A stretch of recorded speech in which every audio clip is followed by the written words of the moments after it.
Hello, I am Scott Herbst, founder of Six Flex Training and Consulting, and you're listening to or watching The Flex. This is a show where we have conversations with people who are expressing leadership with the intention that it open access to you expressing yours.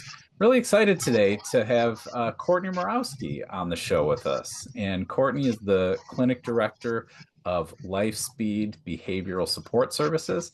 They're an agency that provides center-based, home-based, school-based agency consultation to kids and adults with autism and other disabilities in the Chicagoland area.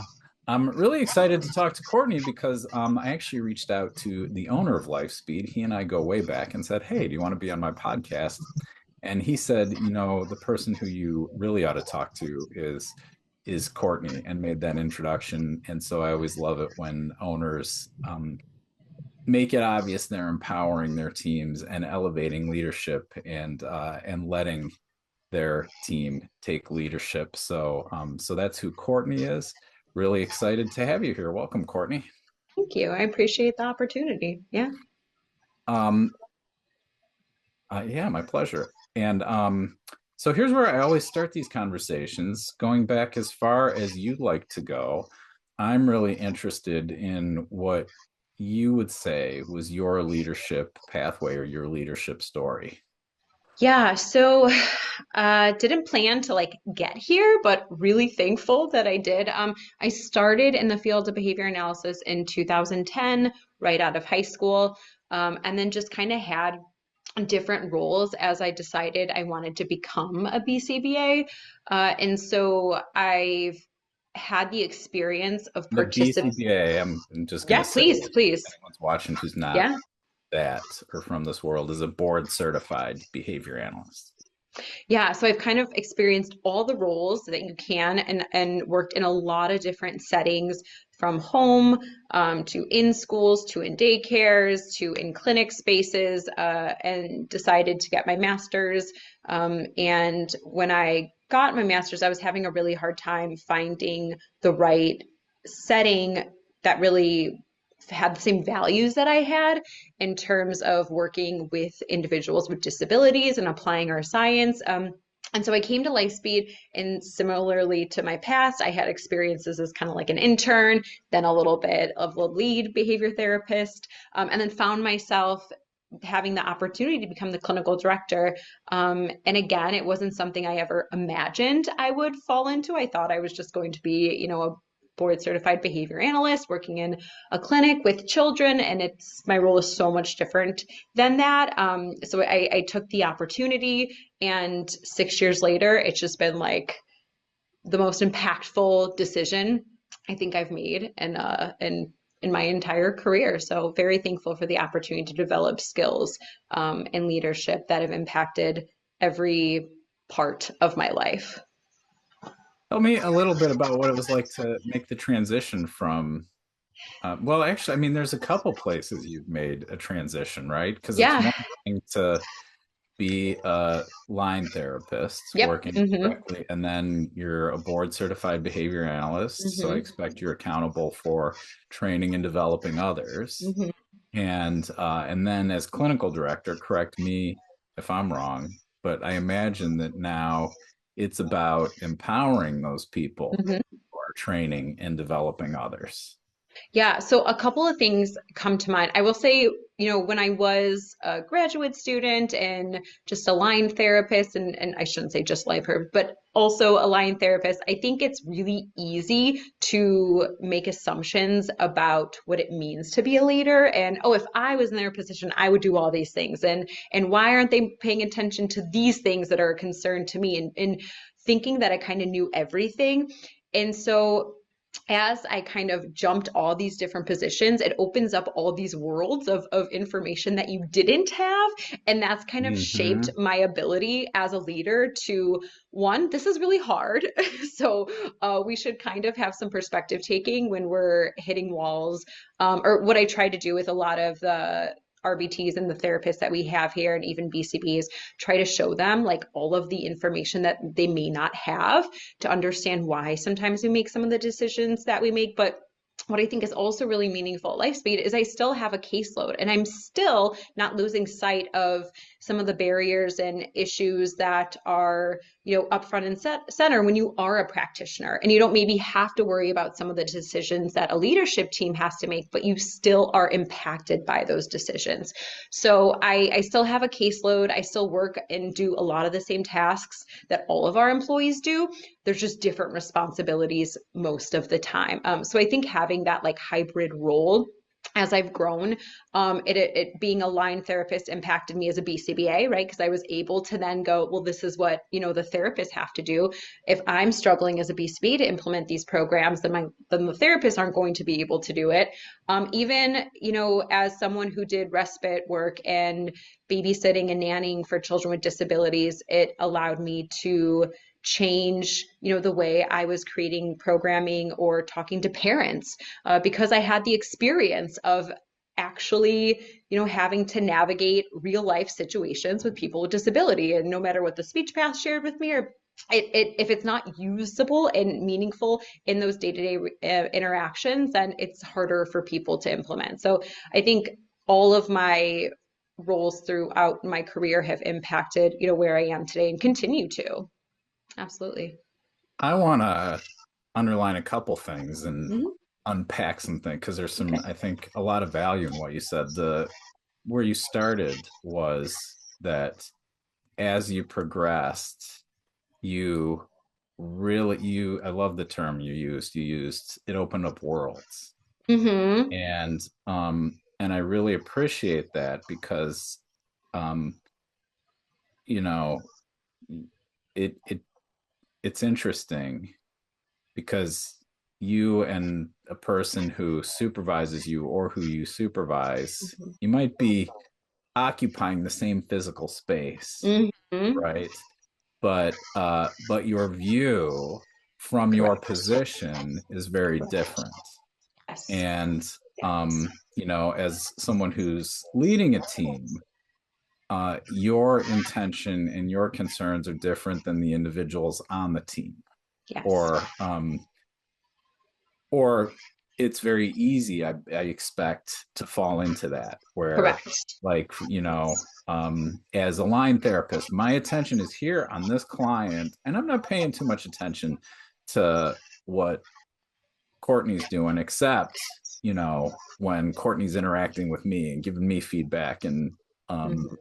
right. And then you go from mid management, like boards at BCBA is really kind of a mid management position, I think, to like a clinical director, more of a leadership role, and your view of the organization expands, Yes. right? Yes. And what I heard and what you shared is that there's this real value in I'm going to call it reciprocal perspective taking, Mm-hmm. where I'm guessing that, and I can speak to my personal experience in this, is that when I've really had breakthroughs in my own leadership, part of that was at least a function of expanding my scope of concern Mm-hmm. to include the concerns of whoever was leading me. Yeah. Yeah. Um, and then, um, and then the second thing, we'll talk a little bit about that for a second, then we can Yeah. pick up the my next thing I want to dig in a little bit. Yeah. I mean, I think what stands out to me is balance. I think something you have to, what sets you apart from a really good leader is understanding balance. And when I say balance, I think that ties into a lot of different things, but it's accepting that there's risk in every decision that you make. It's a lot about here's a problem and we need to come up with a strategy to solve it. And at the end of the day, there's 100 different things pulling our attention that feels like a priority. Do we prioritize our clients' well-being, right? Do we prioritize our stakeholders, our parents, what's feasible for us?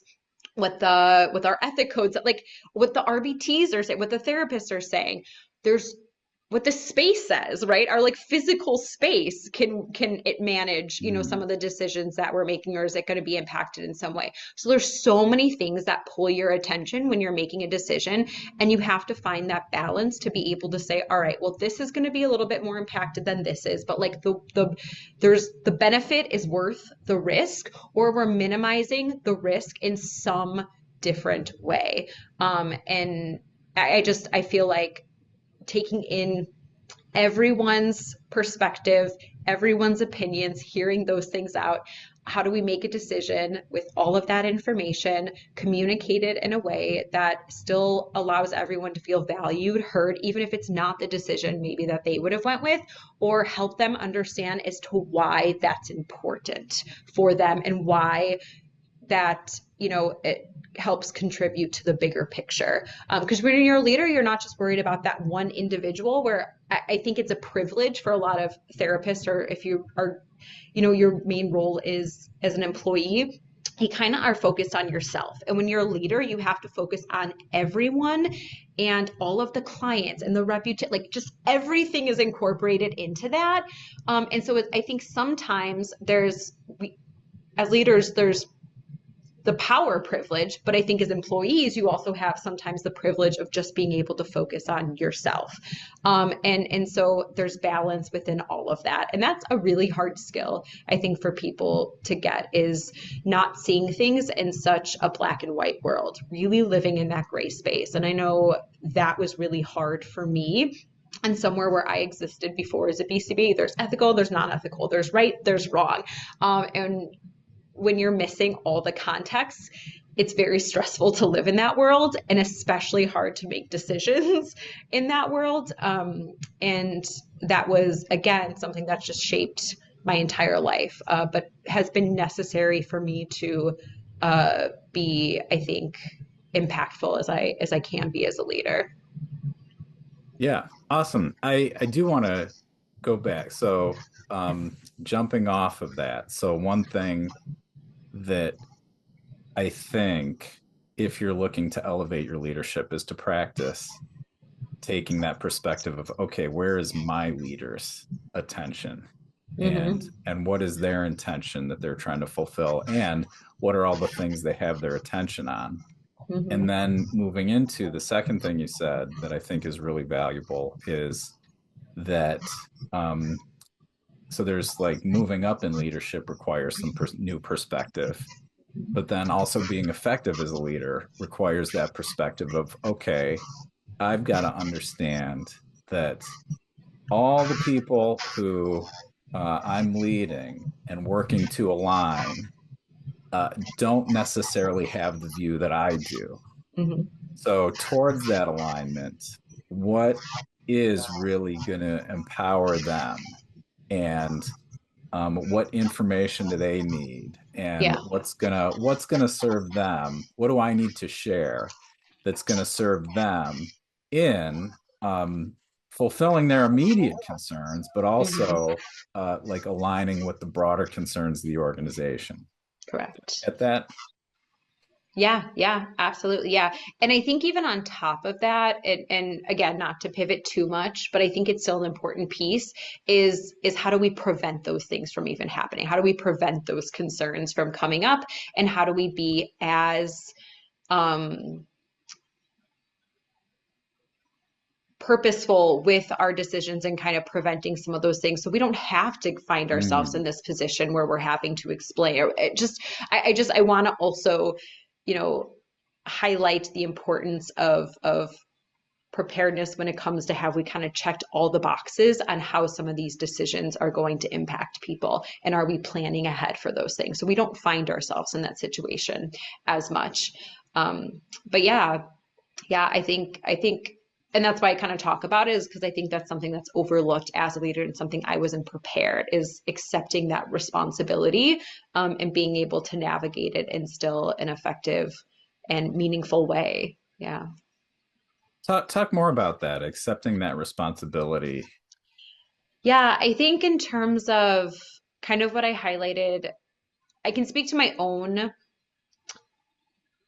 kind of growth has been again very like risk avoidant. I wanted to avoid conflict. I wanted to prevent those things. It was really hard for me to give feedback because I tended to kind of again as a BCBA or an employee be really focused on things that seem to be like the immediate concern as opposed to the whole picture.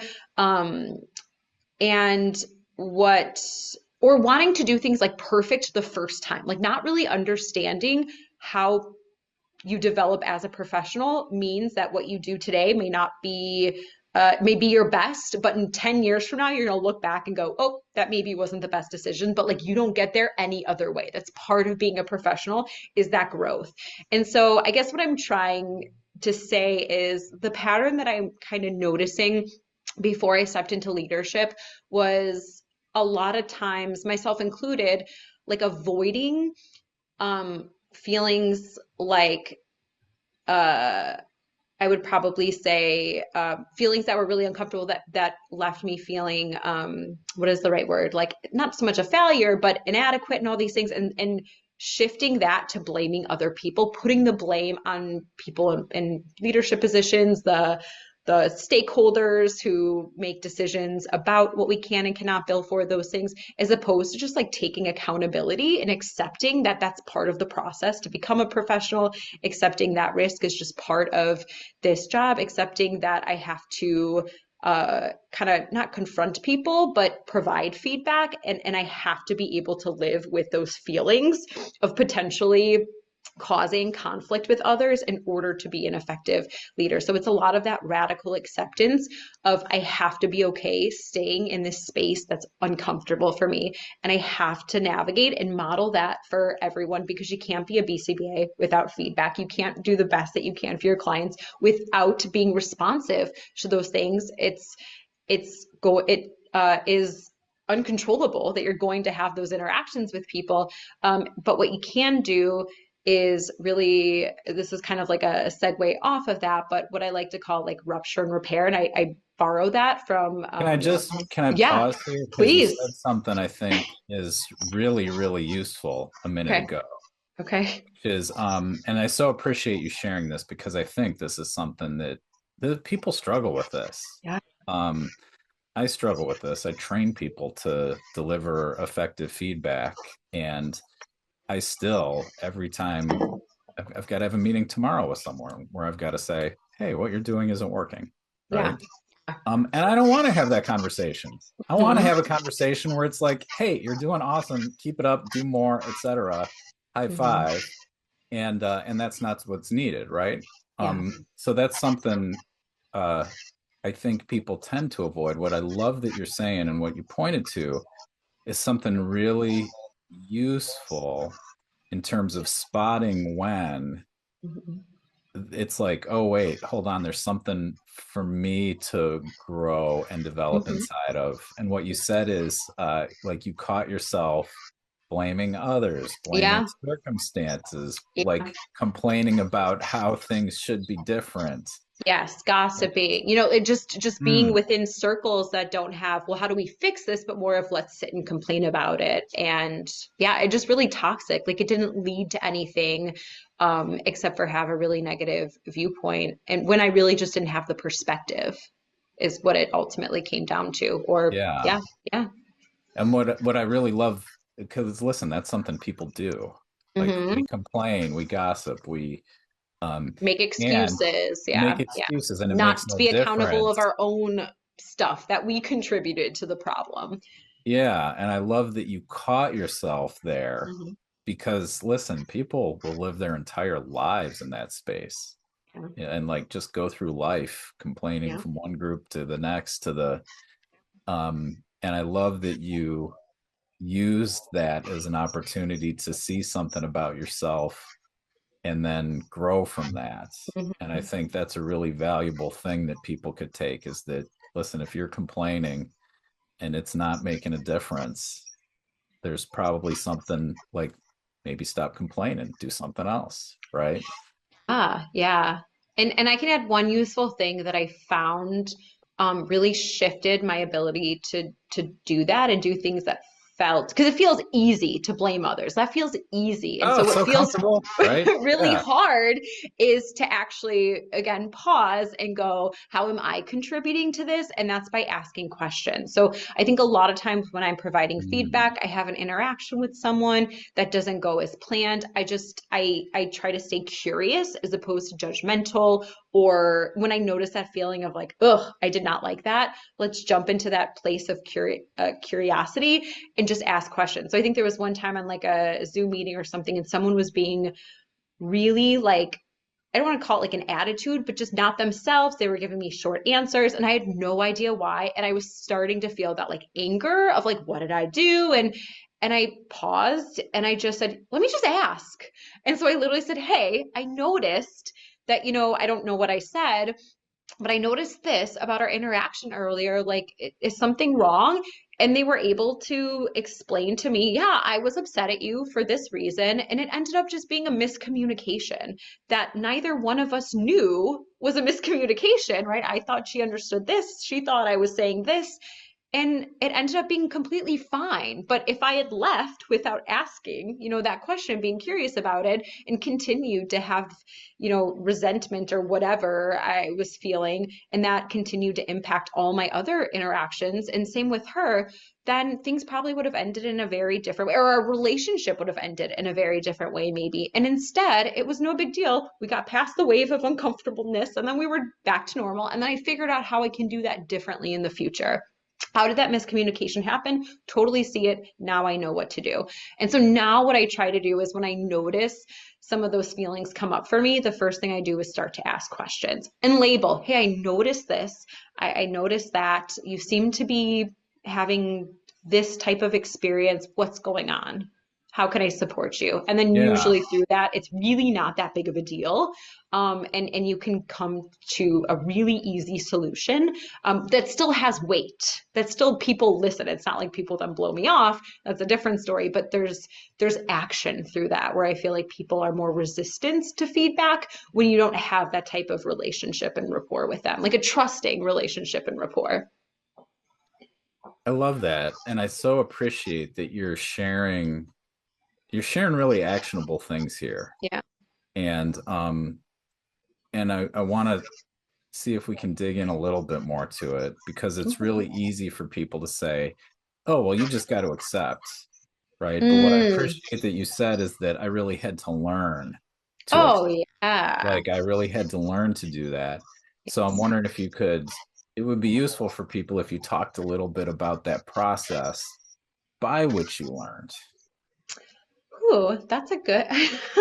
I'm trying to think what I would say most of that came from like personal development, personal work, really, again, working and reflecting on myself. I'm trying to think if there's like some concrete things that I did. I think I really got into meditation around that time and really being able to sit in exposure to like small things and then Mm, let it kind of radiate out to bigger and bigger things. Um, yeah. just being able to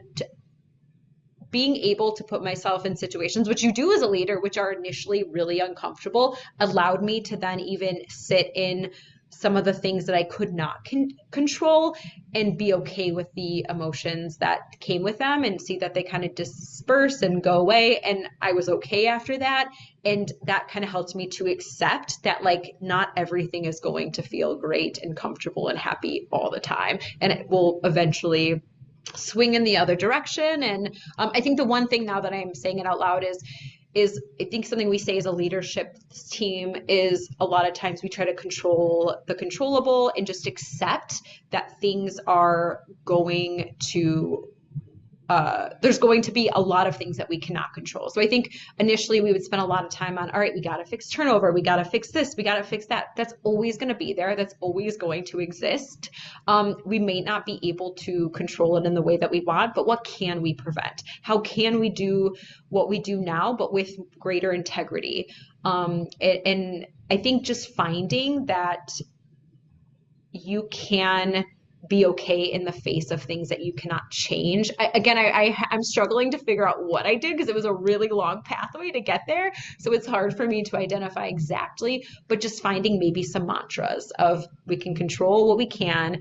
And for everything else, we try to minimize the risk or minimize the impact. And again, I really like this concept of like rupture and repair. There's consistently going to be breakdowns in relationships and communications, and you're going to make mistakes. That's uncontrollable. You will always do that. But what matters most is how you repair that interaction. How do you act and how do you respond afterwards? And when I accepted that there was always a way to fix that and take accountability, I learned that I didn't have to be so scared of that potential rupture. I could try stuff that was different and difficult, and I would always find a way. I could always find a way to kind of come back from that. Yeah, I think there's a lot you shared actually that people could take. I love that you shared about meditation. Mm-hmm. I've been meditating for years, and one thing I've discovered is that at first I found it really hard, Oh, yeah. but part of it was, and this goes to what you're saying about control, like I just can't control the things my brain does, Correct. Correct. and like my Yes. brain is not always kind to me. Correct. And but what I learned in practicing was that like, oh, I could like let it be there, and if I let it be there, it like goes away, Mm-hmm. you know. Mm-hmm. Um, so I think that's if you're looking to develop leadership, it's not necessarily intuitive, but a meditative practice makes a difference for having like just being willing to have Not a hard having conversation. Yeah, not having to act on every thought that you have, because I think a lot of times leaders too Mm, take things very like personal, especially because you put so much brilliant. work Yeah. behind the scenes. And so someone might not like something that you made or have negative feedback or focus just on all the without seeing everything behind the curtain. And you have those impulses to want to act. And so I feel like a meditative practice or just being able to learn some of Yeah. those visuals of there's a thought and I'm going to pop it, and it's you don't have to act on those thoughts. You don't have to. Awesome. The second thing you pointed to is reflection. Mm-hmm. And I mean, it sounds like you didn't talk about much about how you practice that, but it sounds like you do have a practice of actually looking at how interactions went Yes. and how you Yeah. responded and learning from that. Yeah, now that you say that, something else that I did, I don't know why I forgot this, but I did reach out to a lot of people. And it was people Mm, outside of my traditional kind of field or well, yes, I got an autistic advocate, an adult with autism, to give me a lot of perspective on what the autistic voice was saying about our field, and that influenced my perspective a ton. Not even just in my field, but like in the world, to have a perspective so different from my own that I didn't even realize. But then also other people who were, BCBAs who were in different, didn't work with children, but had different experiences, and just getting outside perspective, not necessarily about my cases, but how I was navigating being a professional in this world was really beneficial for me. Really beneficial because it gave me that time, I guess, to reflect and hear other people's perspectives and to also normalize some of the things that I was experiencing too. mm. Yeah, I really appreciate that. The thing I hear there is like getting outside of your head and getting in Mhm. communication Mhm. and actively looking for feedback. Yes. Yes. Yeah. Yes. Um, and I mean, a couple more things that you pointed to. I really love the work you pointed to about that you guys have done as a team. Hmm. And it sounds there's like a lot of I really don't know anything about Zen. So I'm Mm-hmm. going to use this term colloquially, but it's like kind of this like Zen perspective. If, yeah, I can use that of accepting what's so Mm-hmm. and getting real about what's so. Mm-hmm. And one thing that I know, I've seen owners, leaders, etc., really struggle with. I've struggled with this is that if someone leaves my team, I take it personally, Mm-hmm. right? And Mm-hmm. even if it's like, hey, I'm moving because I met my dream person, Yes. or I Yes. like the dream opportunity, or Yes. etc., is taking me, it's like there's still this immediate reaction Mm-hmm. um that I often have, and I've heard from other people that they have, of like, what did I do wrong? Yeah. Right. Yeah. And it sounds like you guys have really taken the perspective that, well, this is just part of the game. Yes. People grow, they mature, they die eventually. And Mm-hmm. so one way or another, people are going to move on. And then accepting that and looking for like, okay, well, what can we Yeah. control about how they move on and make a Yes. difference there? Yes. And we are not experts at anything I'm saying. Again, Yeah. we are constantly in growth, and some days we can do that so much easier than other days. Certain situations, new situations that pop up, right? We have to kind of go through that process, and then a couple of years we'll be like, remember that one time we had to deal with that, and we thought it felt like the end of the world, and we got through it just fine. Here we go. Let's do that again. Yeah. So it's a continued, there's no end. We're just moving in that direction. But at least it's a direction. It's a Yeah. direction. Yeah. It Yeah. sounds like you guys have learned to love the climb. Yeah. Uh, I will say, yeah, I mean, I personally, I think I do. I realized how much I love problem solving and how much I love helping others develop some of these skills that I think were really missing when I became a BCBA, that weren't taught in grad school or wasn't, my previous supervision experiences before coming to Lifespeed. It was more about the the therapy and science itself as opposed to all of the skills that are necessary to actually be a practicing, provider. Like I felt like I was missing that piece. And so that's something I feel really strong about when I have supervisees and when we, have BCBAs that are kind of newer to the field, is how do we develop those clinical skills that aren't traditionally taught. So you don't run away every time a parent is upset about something. So you're not freaking out and staying up till 1 a.m. trying to read every single book on something that doesn't really matter when you can focus on this thing, right? Like just all the yeah. things that happen from people who are either total perfectionists to total avoidance, or coming to a discussion of like, this just isn't for you and that's okay. And let's help you figure out something that is for you, right? So that again, I'm going back to that balance. We can't, we need you to also balance your expectations, because this is what we expect and we can be flexible in these ways, but there's still a give and take there, that needs to be respectful, and uh, yeah, there needs to be that back and forth that I think is sometimes hard for people to realize too. Awesome.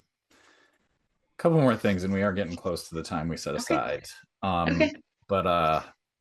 But I so appreciate, we didn't even touch on this, glossed right over it. So I want to go back and Okay. shine a spotlight on it. Was I love that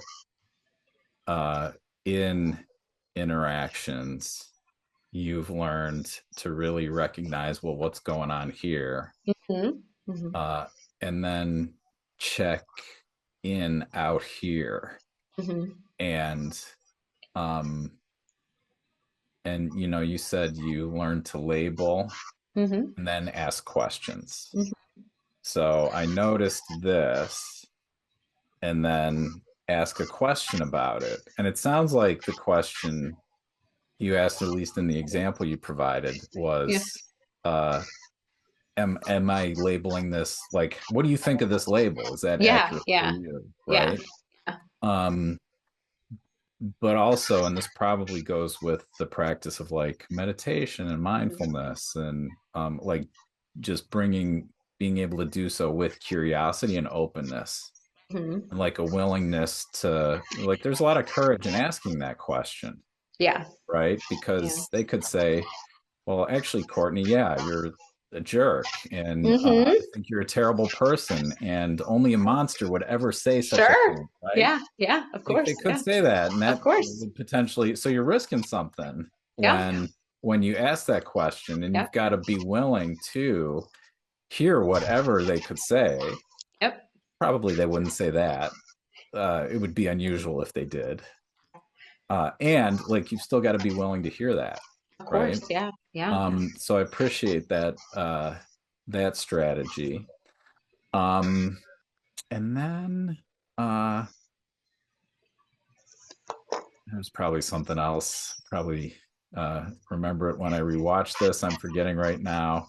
I do, given that we're getting close to time. Is there anything you showed up that you were excited to share that I haven't asked you about yet, Oh, or yeah. insights you think you can provide that we just haven't covered yet?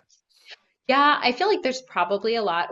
When you were commenting something on the labeling, I did want to, I don't remember how long ago as I read it, and it's a book called Your Brain at Work and just Uh-huh. about kind of how your brain works. And I remember the labeling strategy specifically, just internally labeling everything you can, kind of helped me to get into that practice more. So I Hmm. definitely, again, it's been a while since I've read it, but I remember that being really meaningful around that time when I was trying to manage, some of these things that were coming up that I didn't know how to control. And then, yeah, I think we're really excited. Some maybe new initiatives in like the adult world. We have a speaking event for parents at Oak Park Library, January 10th, just kind of about our approach to ABA and how it's different. Just spreading the word that there are different models than the traditional model. A lot of people in the community don't know that.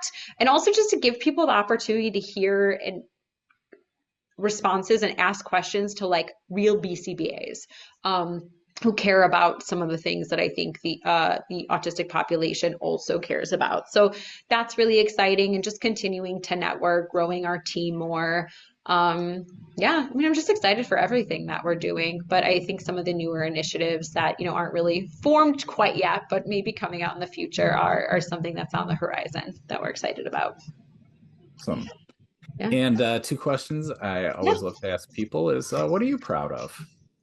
I am proud of a lot of things. I'm going to veer from work and talk about my Yeah. family. I just had twins 9 months ago, and I'm really proud of being able to like blend the two worlds together of professional leader, and also the role of still being a working mom and a wife and a daughter-in-law and a daughter, like all the things, and kind of be able to be present and still make time for use all the skills that I've learned over the past years into my family and manage both roles, not seamlessly, obviously, but I feel like I'm thankful for all the hard work that I did because it's paying off in ways I didn't expect as a mom. Yeah.